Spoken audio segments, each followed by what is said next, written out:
Ya saben ustedes que el Shabbat es el testimonio de la existencia de Akadosh Baruj Hu. Todos los días tenemos que dar ese testimonio, pero el Shabbat nos da la oportunidad de cumplir aquello que dice Akadosh Baruj Hu, Atem Edai. Atem Edai quiere decir, vosotros sois mis testigos. Imaginaos a alguien que dice, yo soy fulano de tal, pero no tiene documentos de identidad. Y entonces solo cuenta con los testigos que le conocen.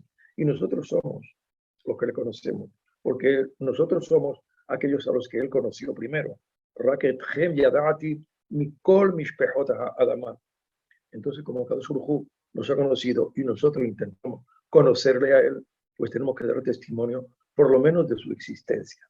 Y eso es el Shabbat. Yo recuerdo cuando en Tetuán cerraban todas las tiendas de los judíos en la calle principal, no ya en la judería, que eso era normal, pero en la calle principal. Era un testimonio, era como que saliéramos todos con una pancarta gritando, hoy es Shabbat, Akadosh Baruj Hu existe y creó el mundo.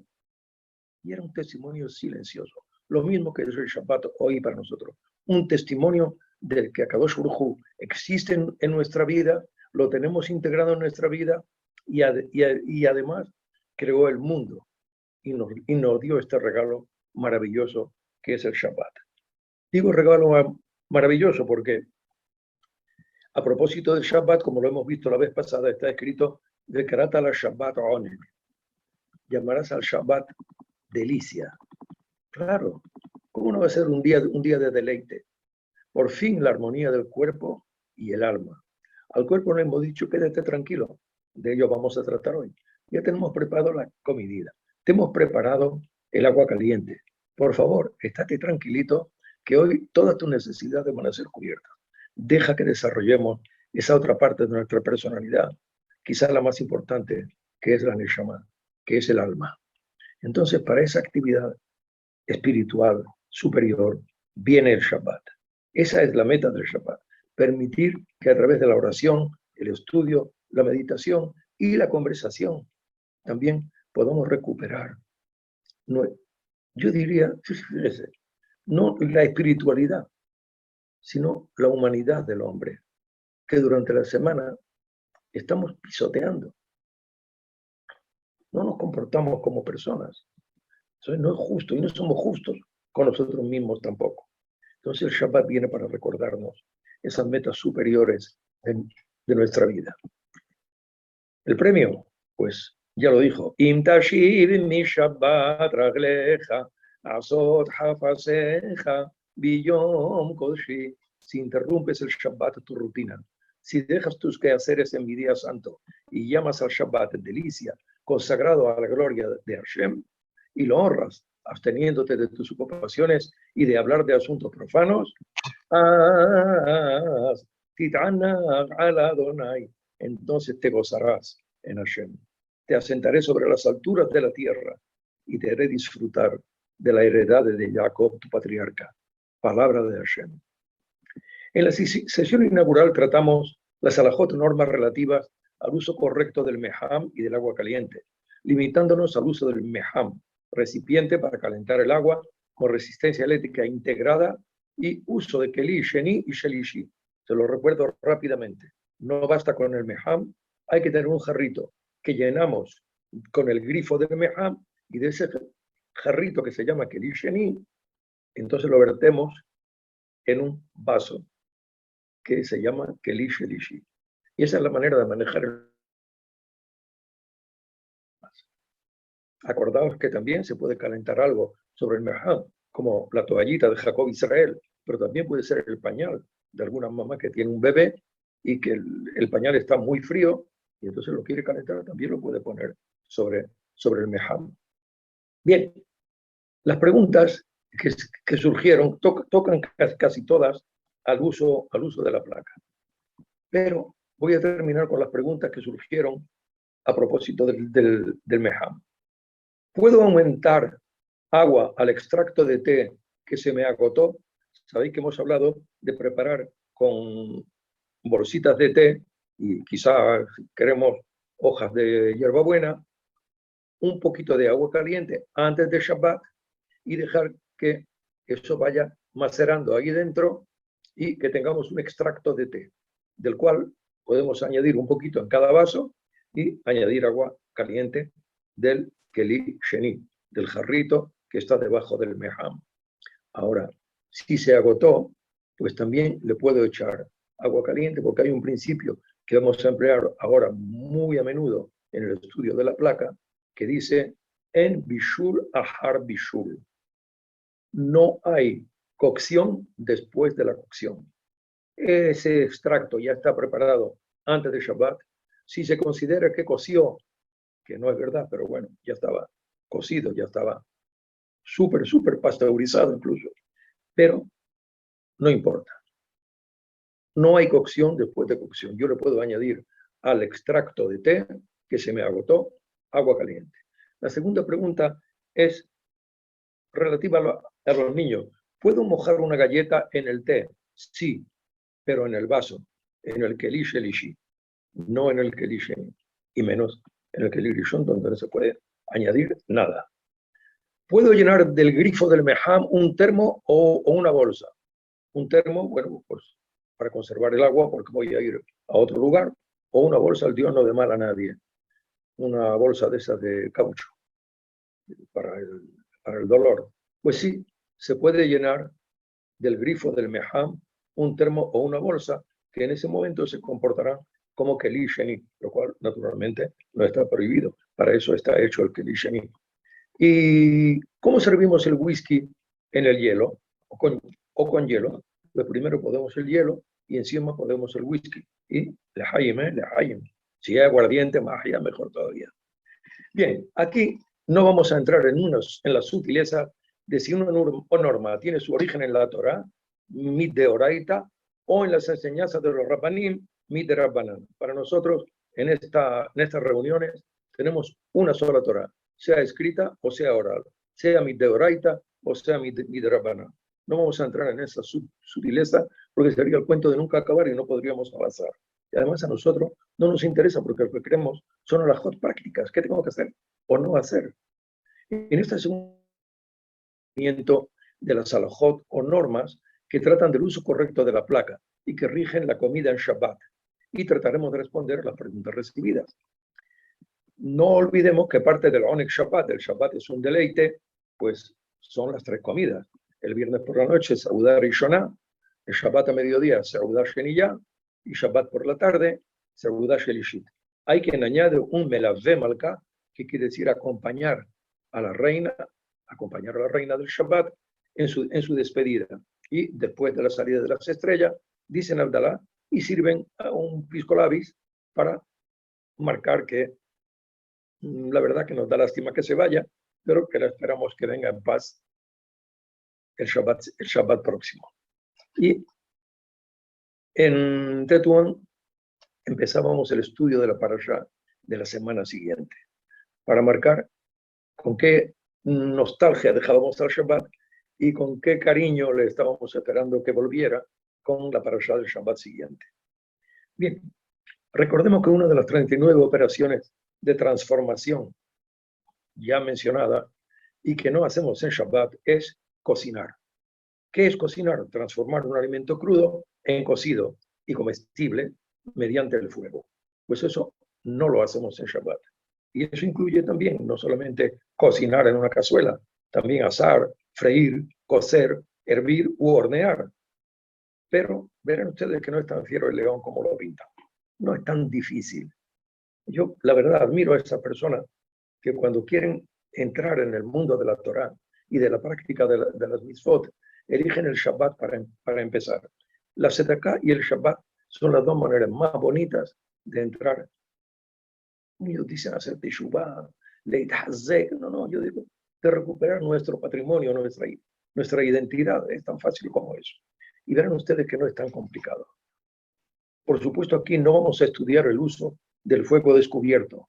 ¿Se acuerdan ustedes de la Beatriz de Simona Ben-Sid, que era una mecha que mojaba con petróleo y que se encendía y tenía una mecha, había una llama abierta? Esa Beatriz se llama fuego descubierto. O el hornillo eléctrico que tenía la resistencia visible, no estaba tapada. Entonces eso también es un fuego descubierto. Aquí no tratamos del fuego descubierto, sea hornilla o horno, sea de gas eléctrico o, como decía la Beatriz, no.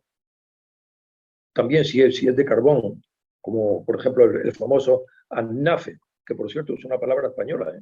No se crean ustedes que se la inventaron, de la jaquetía. Es una palabra que está en el diccionario de la Real Academia para designar precisamente ese fuego de brasas de carbón que se usaba antiguamente. Hoy viene de la palabra árabe, an-nafe'. An-nafe' quiere decir el soplador, porque se encendía y se avivaba las brasas con un soplador, con un soplillo. Bien, existe un horno eléctrico, y esto es una maravilla, que tiene una función de Shabbat.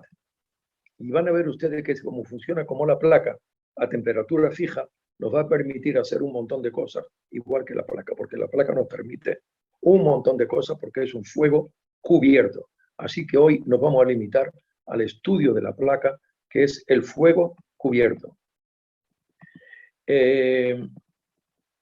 Como ya hemos dicho, en bishul, ahar bishul, que no hay cocción después de cocción, lo que tenemos que hacer es que toda la alimentación preparada para el Shabbat, todos los alimentos, estén listos para ser consumidos inmediatamente cuando entre el Shabbat. Es decir, que lo aconsejable es no dejar nada crudo que se termine de cocer. Al contrario, cocer todo, absolutamente todo, como si fuéramos a comer en el momento en que entra el Shabbat. Ya sé que vamos a comer un poquito más tarde, vamos a ir a Arbit, o quizá Minha antes. Todo eso está bien, pero antes de que empiece el Shabbat y justo antes de descender en el Shabbat, y velar porque los alimentos estén perfectamente cocinados, precisamente para evitar todas las complicaciones y aplicar el principio maravilloso de en bishul ahar bishul. Así que vamos a poner sobre la placa los alimentos completamente cocinados antes de Shabbat. La expresión alágica es mebushal kol sorjo, es decir, cocinado todo lo necesario para ser consumible. Así, por ejemplo, podremos dejar caliente sobre la placa un alimento y, naturalmente, si le ponemos un reloj eléctrico, que es lo que vamos a ver un poquito más adelante, también lo podemos dejar encima de la placa antes de Shabbat, aunque el reloj la encienda después de Shabbat. Bueno, vayamos por parte, luego hablaremos del reloj con todo detalle. Vamos a recordar que el objetivo principal de la Salahot es regalarnos un día sagrado, un día trascendente, un día especial en el que, rompiendo con la rutina del ordenador, el automóvil, el teléfono celular y la cocina, podamos reencontrarnos y dialogar con la familia, los amigos y con nosotros mismos y con el creador del universo, hablándole en la tefilá, escuchando su voz en la Torá. Así que vamos al grano. Es viernes por la tarde, el Shabbat empieza 20 minutos antes de la puesta del sol. Pero, ojo, si en la sinagoga que yo frecuento, por la razón que sea, empiezan antes de la hora oficial que me comunican para el Shabbat, pues yo debo de empezar el Shabbat a la hora que empiezan en mi sinagoga, aunque sea una hora antes. Me vas a decir, ¿por qué algunas sinagogas hacen eso? Pues como en alguna ciudad brasileña, por razones de seguridad. ¿Quién se atreve no quiero de noche a su casa? Nadie. Entonces, no tienen más remedio que empezar Minha 1 hora y media antes, seguida de un arbit cortito, volver a casa y antes de decir Birkat Hamazon después de la comida, recitar la Shema de nuevo en su momento porque ya es de noche.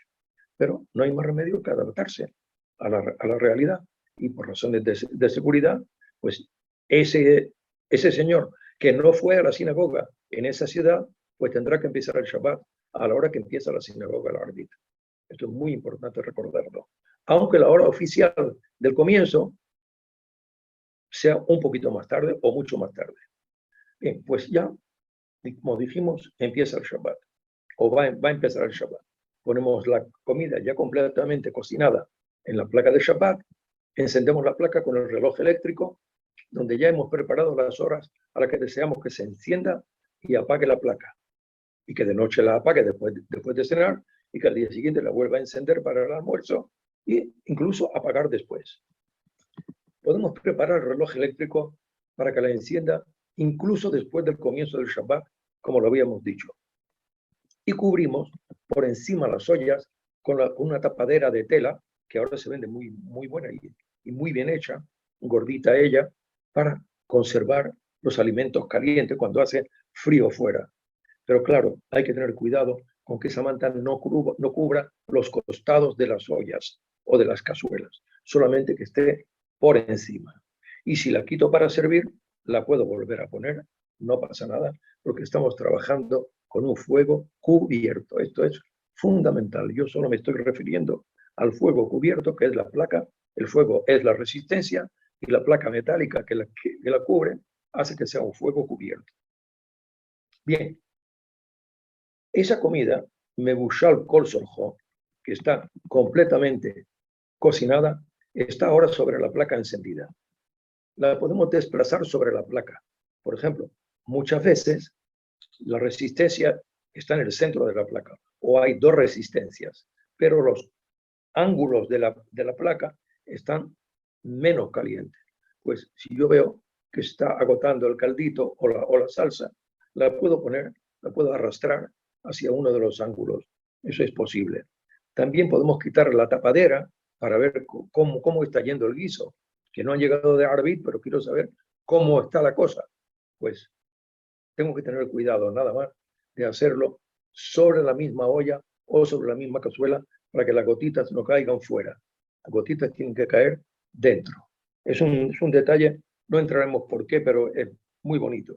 Pero lo que no quiero es que ocurra alguna acción de cocinar fuera de la que ya está programada. Y si esas gotas caen en la placa, pues las estoy cocinando por separado. No, solo lo que he puesto en la placa, Mebushal Kol Sorjo, eso es lo que vamos a comer. Bien, no añadimos a la olla o a la cazuela nada crudo. Especifiquemos bien, nada crudo.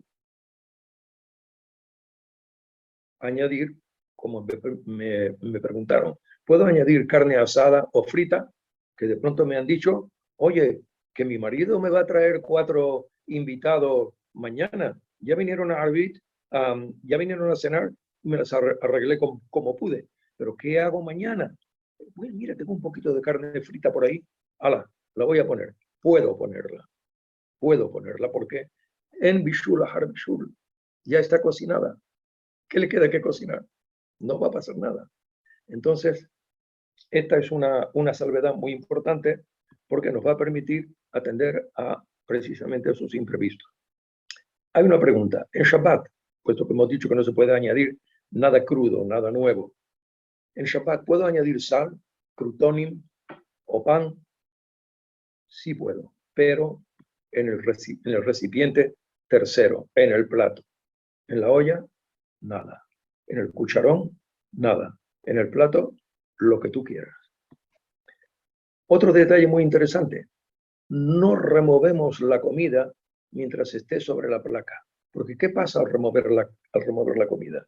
Que podemos facilitar la cocción de las partes que están arriba y ponerlas abajo para que se calienten más. No, no hacemos nada de eso. Aunque ya está todo bien cocinado. Eso se llama meguís. No somos meguís. No removemos la comida dentro del recipiente que está sobre la placa. Cuando lo apartemos de la placa, podemos mover lo que queramos antes de servir. Ahora, ¿qué pasa si la dafina o el sholent, que en hebreo se llama hammin, los hammin, sea dafina o sholent, amenazan con quemarse? Nos hemos levantado el Shabbat por la mañana, hemos levantado con cuidado la tapa de la dafina y ¡oh, horror! Está demasiado acleada, está casi negrita por encima, las patatitas, ¡ay, la pobre! ¡Qué duras se han puesto! ¿Podemos añadir agua caliente? Sí. Podemos añadir agua caliente del meham con un cucharón o con el jarrito famoso, el kelisheni. Afortunadamente, hay una olla eléctrica con función de Shabbat que hace la dafina y durante el Shabbat la mantiene bien caliente, pero a temperatura fija. Es el famoso crock pot. Es una olla eléctrica, es fabulosa, es increíble. Claro que tiene que estar otra vez, repito, la dafina ya hecha y que huela bien antes de Shabbat. Y cuando despertáis por la mañana, oh, qué bien huele. Y vais a ver cómo está. Pues mira, si está demasiado agitada, le ponemos un poquito de agua caliente del mejam, pero siempre, repito, con el jarrito. Recordemos que la placa no cocina. La placa nos permite hacer cosas que el fuego descubierto no permitiría. Vamos ahora a contestar a la pregunta de qué puedo poner a calentar sobre la placa. Puedo poner la jalá, aunque se tueste el fondo. Muchas veces la jalá queda un poquito cruda. Entonces, para que endurezca el fondo un poco, pues se puede poner sobre arbishur. Claro que esa jalá es misma hacerla en casa antes de Shabbat. Y cuando se descubre, para decir al amorcito, todo el mundo grita, ¡oh, qué bien te quedó, qué bien te quedó! Me tienes que dar la receta. Bien, hay un caso especial que es cuando la placa es pequeña y solo podemos poner un recipiente encima. ¿Se puede poner un recipiente encima del primer recipiente? Sí se puede. No hay ningún problema. Si la placa es pequeña y solo hay lugar para un recipiente o para dos recipientes, pues entonces sobre ese recipiente o sobre ambos puedo poner algo más, que no pasa nada, siempre que esté cocinado, repito. Ahora, no todos los alimentos se pueden poner sobre la placa. Vamos a ver qué diferencia hay entre unos y otros. Yo saco un alimento del refrigerador o del congelador incluso. Tomo la precaución de secar bien el utensilio antes de ponerlo en la placa, para no poner a hervir cosas que hierven enseguida, como es el agua o el hielo que está acumulado. Eso lo limpio bien. Y puedo poner incluso un alimento sacado del refrigerador y ponerle encima de la placa. Ahora, hay que tener muchas precauciones. Número 1, hay que apagar el viernes por la tarde la bombillita de la placa.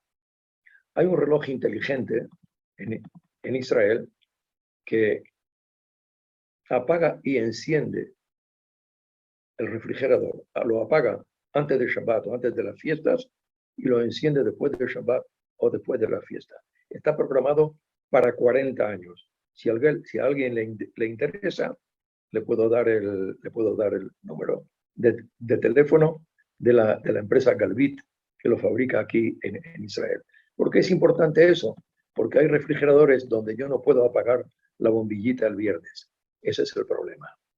Entonces, como no puedo apagar la bombillita porque está integrada dentro de un sistema que yo no puedo tocar, tiene que venir un especialista e instalarme este relojito que me apaga la bombilla. Ahora, si yo tengo un refrigerador normal y corriente, de eso que yo le puedo aflojar la bombillita, pues lo puedo hacer antes de Shabbat y quedo tranquilo, puedo abrir el refrigerador.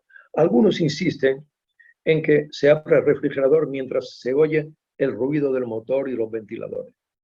Bueno, es una precaución superior, pero si se abre el refrigerador que no está funcionando, no pasa nada.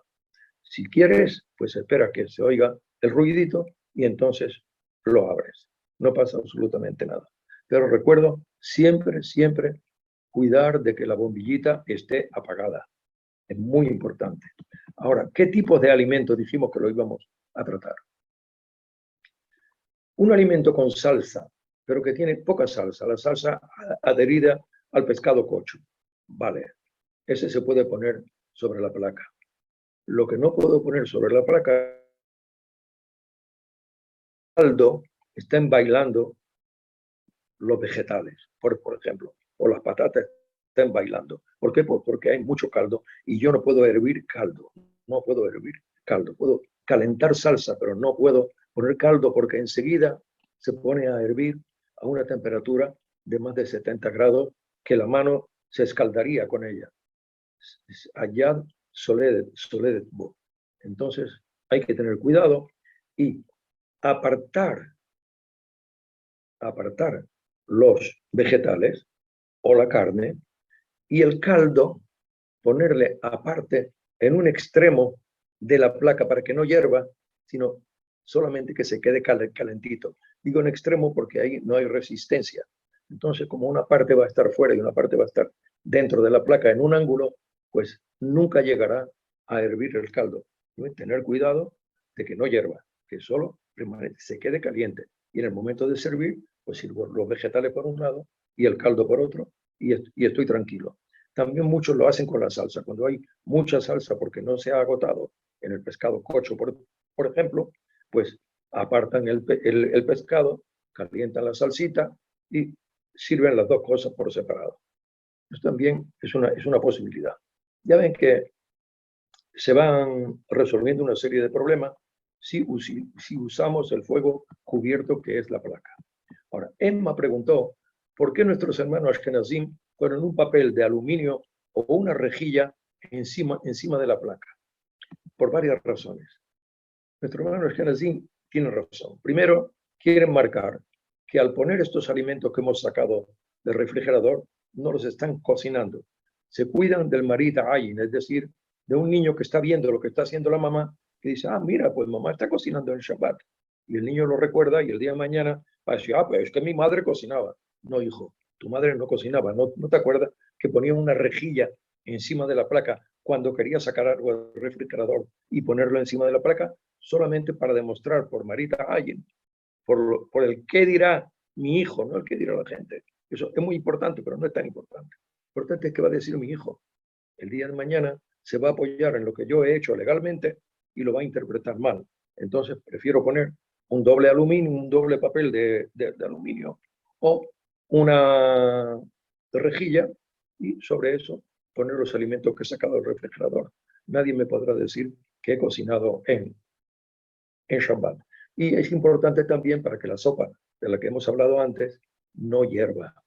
Si la sopa está sobre la rejilla que cubre la placa, la rejilla puede ser una rejilla del horno, no es nada especial, que yo he puesto sobre la placa previamente, pues allí puedo poner la sopa con la seguridad de que no va a hervir, que es lo que yo quería evitar. Ahora, el mezquín, que no tiene horno y no tiene rejilla, ¿qué va a hacer? Los judíos ya encontraron la solución. Al judío no le queda ningún problema. Todo lo resuelve. Tomamos tapaderas metálicas de frascos. Esa tapadera del café, la ponemos sobre la placa y ahí encima ponemos la sopa. Entonces ya no hay posibilidad de que hierva. Está separada, igual que la rejilla. Bien. Preguntan, ¿cuál es la forma correcta de servir la comida? Pues la forma correcta es el keli sheni, es decir, o sacando la olla y poniéndola sobre la mesa, guardando una mano en la olla para indicar que tenemos intención de devolverla, porque muchos dicen que si la abandonamos ahí es que ya vamos a agotar la sopa y ya no la vamos a volver a poner sobre la placa. No, yo la aguanto con una manita, sirvo con el cucharón, que es keli sheni, al plato que es keli shelishi, y así queda correcto. Si la he tenido que soltar porque me quemaba o porque pasa algo, no pasa nada porque ya he dicho que mi intención es devolverla sobre la placa. Entonces, con la intención basta, nadie te va a vigilar si lo pensaste o no. Y si te ibas a quemar, pues bueno, la soltaste, no pasa nada, hombre. Entonces, sí se puede devolver a la placa un recipiente con resto de comida, si se retiró con la intención de servir y devolverlo. Eso queda muy, muy claro hasta para los más exigentes. En Shabbat, ¿se puede enfriar los huevos con agua del grifo para pelarlos? Que ellos queman. ¡Qué miedo! Entonces sí, se puede. Hay que ponerlos en un recipiente bajo el grifo de agua fría y verter en él mucha agua de una vez. Algunos dicen que para que no hierva el agua, yo no sé si puede hervir el agua al contacto del huevo. Nunca lo he experimentado, pero es mejor hacerlo como os digo. Poner un recipiente con los huevos bajo el grifo, ¡boom! Abrir el grifo de una vez, echar un buen chorro de agua encima y dejarlos ahí en eso hasta que se enfríen un poco. Es lo más sencillo.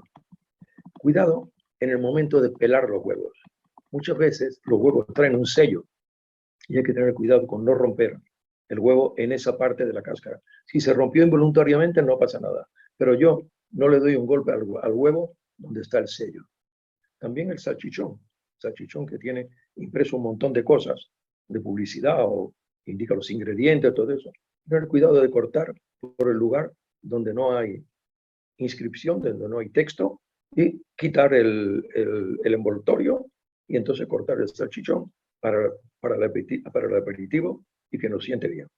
Ahora, el uso de otros aparatos eléctricos, que no es la placa. Por ejemplo, el mismo reloj, el refrigerador, el lavavajillas. Entonces, vamos a empezar por un principio. La electricidad es similar al fuego, pues produce los mismos efectos. Ilumina, calienta. No vale la pena decir, es que para calentar el fuego los hombres primitivos tenían que frotar unas pajitas y soplar lentamente hasta que producían el fuego. Hoy nada más que le tengo que dar un botón, no importa. Un botón también puede poner en marcha una fábrica. No es cuestión de esfuerzo. El fuego también se puede encender la resistencia con un dedito. Y ahora está a la distancia. Le digo, Alexia, enciende el fuego. Y uno enciende. No. No se trata de eso. Se trata de no transformar nada, dejar el mundo como está en las manos de Akadosh Baruj Hu y decir, a ver cómo funciona el mundo sin que yo meta mis manazas, hombre. Vamos a ver cómo lo lleva Akadosh Baruj Hu sin mí. Es una experiencia maravillosa. Eso de ausentarse durante un poco más de 24 horas de contacto con esa lucha constante frente a la naturaleza para cambiarla, a veces para estropearla. No. Yo no hago nada de eso. En Shabbat yo retiro, como digo, mis manazas del mundo y dejo el mundo en manos de Akadosh Baruj Hu, que Él es quien hace crecer la fruta, es quien hace reproducirse a los animalitos. Él lo hace todo. Entonces, de eso es lo que yo quiero estar presente y quiero dar testimonio de eso, de que sin mí el mundo funciona maravillosamente bien. ¡Wow! Qué humilde nos volveríamos si hiciéramos el Shabbat como se debe de hacer, con una experiencia espiritual. Todo esto que hacemos para comer, repito, no es porque la comida sea muy importante, es para dejar al cuerpo tranquilo, que no proteste como protesta todos los días. Este día, tranquilito, está todo listo. Bien, entonces, como la electricidad es similar al fuego, porque produce los mismos efectos, ilumina, calienta, etc., por lo tanto se le aplican las mismas normas que al fuego. Así que yo no puedo ni encender, ni apagar, ni manipular ningún aparato que funcione con electricidad, sea un mejam, sea una placa, sea un horno, una olla eléctrica, un termostato, la alarma, el teléfono, el ordenador, el micrófono, el calentador de agua, el hornillo, el reloj eléctrico, el intercomunicador, el micrófono, un ascensor no automático, etc. Entonces vamos ahora al reloj eléctrico. El reloj eléctrico nos va a permitir, sin encender ni apagar nosotros mismos, encender y apagar, pero que lo haga él. Yo no lo hago. Ya le he programado antes de Shabbat cuando tiene que apagar y encender y él que se preocupe de hacerlo, que para eso está. El reloj eléctrico lo hace por nosotros, pero para eso antes de Shabbat tenemos que conectar las luces, el horno, el ventilador, pero cuidado, no aparatos que produzcan sonido, como la radio, la televisión, el micrófono. Eso no. Pero todos los demás aparatos los puedo conectar antes de Shabbat para que el reloj eléctrico los apague y los encienda según yo le he programado. Ahora, ¿qué pasa durante el Shabbat? Si la cena se ha prolongado y las luces se van a apagar. Problema. ¿Puedo tocar el reloj eléctrico? Pues sí. Si las luces están encendidas, puedo mover las pestañitas para que sigan encendidas, para prolongar la iluminación. Si las luces están apagadas, puedo tocar las pestañitas para prolongar el apagado. Siempre prolongar, nunca acortar. Siempre añadir luz o añadir más oscuridad. Nunca apagar antes o encender antes. Hay una razón alágica, pero limitémonos a saber, puesto que estamos hablando de alajot prácticas, que yo puedo, una vez programado el reloj y durante el Shabbat, mover las pestañitas para que se apague más tarde o se enciendan más tarde. Prolongar el tiempo de encendido o apagado, nunca acortarlo. Ahora vamos al refrigerador que hemos abierto para sacar la comida. Y hemos apagado la bombillita antes del Shabbat, si no tenemos el reloj inteligente, que sabe cuándo es Shabbat, cuándo es Kippur, cuándo es Rosh Hashanah, Pesach, todo lo sabe. No vale caro, ¿eh? Vale 700 shekalim. No es una cosa del otro mundo, pero te permite a ti estar tranquilito. Él hace el trabajo para ti. Eso fabrica la empresa Galvit, como os dije. Tengo un número de teléfono, pero no me dio tiempo a comprobarlo, si es todavía actual o no. Así que si os interesa, me escribís y yo, Belineder, lo comprobaré. Y os lo diré cuál es el número exacto al que podéis llamar y por la módica suma de 700 os quitáis de lío. ¿Qué es de lo que tratamos en esta sala Hot? Las estudiamos para ver cómo nos facilitamos la vida, no cómo lo hacemos más imposible, como pretenden algunos, cómo hacerlo más fácil, más agradable. Bien, el horno eléctrico. Aquí el amigo Alain me planteó un problema muy gordito. El horno eléctrico que funciona con termostato y se enciende y se apaga con un reloj eléctrico tiene un problema. Es que al funcionar con termostato, si yo lo abro, puedo poner la resistencia en marcha. Si está encendido, puedo poner resistencia en marcha porque le entra aire frío y el horno dice, socorro, aire frío. A mí me han dicho que tiene que estar a tal temperatura. Pone el motor en marcha. Entonces hay que tener cuidado. Si el horno eléctrico que funciona con termostato se enciende y se apaga con un reloj eléctrico, solo lo puedo abrir o cerrar mientras está apagado. Si está encendido, porque el reloj eléctrico está en posición de encendido y encendió el horno, yo no lo puedo abrir porque va a entrar aire frío y va a poner en marcha el termostato. Entonces prefiero no abrirlo.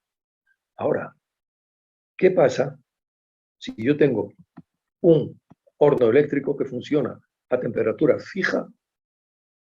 Es decir, que el termostato está parado, no funciona, está fijo en una temperatura determinada. ¿Puedo manipularle ese horno? Sí, señor. Se puede abrir y cerrar a voluntad, porque él no va a cambiar la temperatura cuando le entre aire frío.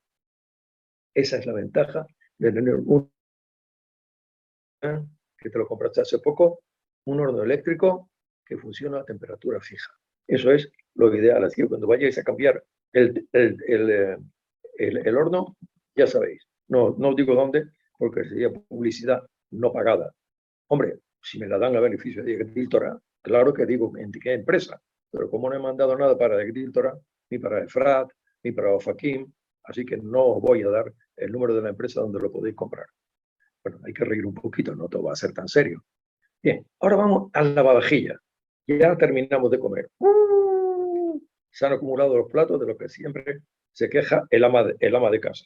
Y ahora pues no se pueden usar esos de un solo uso porque el amigo Lieberman le ha subido los precios. A ver qué hacemos con esta pila de platos y de cubiertos. Y bueno, el plato llano, el plato hondo, el plato de la ensaladita, el plato del postre. 4 platos multiplicado por 10, 40 platos. Y bueno, los cubiertos ya no os digo. La cuchara, el tenedor, el cuchillo y el cuchillo de pescado, el tenedor de pescado, la cucharita para el postre y el tenedor para el postre. 7 multiplicado por 10, 70 cubiertos. Demasiado. Ya no hablemos de las copas, ni de los vasos del agua, las copas del vino, el vasito de whisky. No, wow, demasiado. ¿Qué hacemos? Pues lo podemos poner en el lavavajillas. Pero el lavavajillas no se puede usar con reloj eléctrico. Si nuestra costumbre durante la semana es poner los platos en el lavavajillas, podemos abrir el lavavajillas y ponerlo ahí, cuidando de que ese lavavajillas se abra sin encender nada, porque a veces tienen un contador digital que se enciende. Entonces hay que tener cuidado o se desconecta ese contador digital o no se abre. Pero si no tiene contador digital y se abre sin producir ningún encendido, yo puedo depositar, que no lavar, depositar en el lavavajillas todos esos 40 platos y esos 40 o 70 cubiertos y las copas y todo lo puedo poner allí para, una vez que pase el Shabbat, activarlo. Pero repito, siempre y cuando tengamos la costumbre de ponerlo. Lo que no se puede hacer es usar el lavavajillas especialmente para el Shabbat, porque sería preparar algo en Shabbat para la semana. Y eso es rebajar el honor del Shabbat. De Hibbadto, Me'asot de Hibbadto. Le tienes que dar kabod al Shabbat. Así que bueno, pues ya está. Eso es lo que hacemos con el lavavajillas. ¿Han quedado alguna pregunta? Yo creo que no, pero igual se me olvidó algo. No lo sé. Yo apunté todo lo que ustedes me mandaron y creo que he contestado a todo. Be'ezrat Hashem, en la próxima sesión vamos a tratar de lo que se puede transportar o cargar en Shabbat. El tema del Eruv, es decir, de los términos, los límites que se pueden recorrer en Shabbat y que se puede recorrer cargado con algo, llevando algo incluso en los bolsillos o en la mano o en un paquete. Es decir, salir de casa con algo encima. Puede ser una joya, puede ser un plato, una copa de vino porque hemos sido invitados y la estamos llevando. Entonces, todo eso hablaremos de ello el miércoles 2 de marzo. Así que os esperamos en este Bet Midrash virtual de Yagdil Torah y os deseamos pues, una semana muy feliz y un Shabbat ya más preparado porque ya hemos aprendido un montón de cosas y vamos a seguir aprendiendo. Espero que les haya resultado agradable este descubrimiento de esta faceta nueva de la halajá y que se hayan dado ustedes cuenta de que no es tan fiero el león como lo pinta. La Torá no solamente prohíbe, sino también permite. Y nosotros no hemos tomado el lado más permisivo, pero tampoco hemos tomado el lado más intransigente de la halajá. Nos hemos quedado en el medio con las fuentes que les he citado. Repito, yo no me he inventado nada. El que quiera saber de dónde lo saqué, yo no saco sacadas. Todo lo tengo en los libros y tengo apuntadas las referencias a la disposición de quien quiera. Y nada más, desearles lo mejor y, por favor, las preguntas me las mandan por escrito porque no quiero decir una cosa por otra. Quiero estudiar bien las respuestas y no decir ni una palabra de más ni una palabra de menos. Muchas gracias por su atención y hasta dentro de 15 días en este curso o reunión semanal. Shalom Ubraja.